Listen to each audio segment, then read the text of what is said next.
The study explored whether there was a relationship between different addictions and whether there are psychological and biological similarities in such behaviors.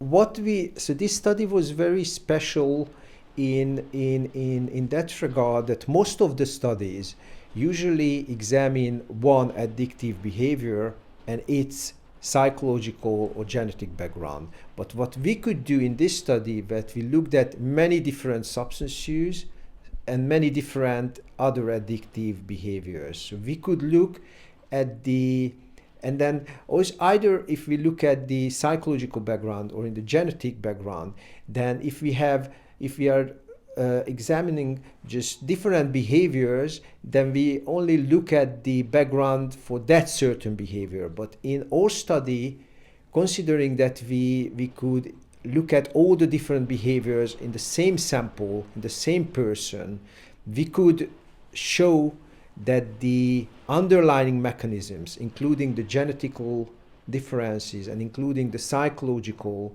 factors behind the behavior, overlap in the same sample. So that's a much stronger evidence or a much stronger proof of the overlap in these underlying mechanisms than in separate samples. So that was maybe one of the biggest strengths of this study.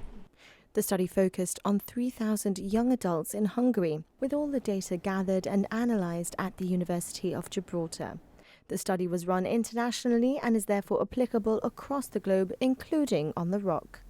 Within the findings on being more likely to experience addictive behaviour if addicted to something else, there were gender differences.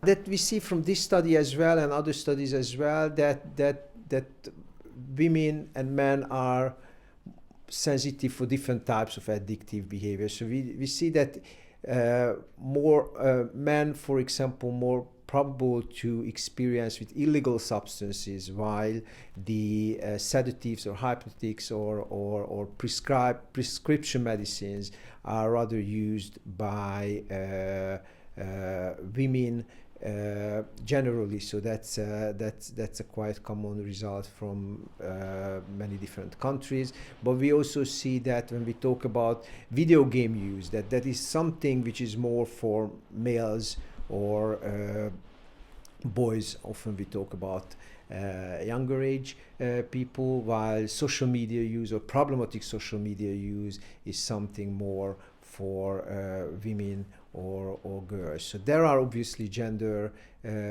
differences, which doesn't mean that the other gender is not at risk for these behaviors, but we see that males or females are more at risk for certain behaviors. Dr. Dimitrovic says the study shows that those who have addictions need to be cautious when trying other addictive things.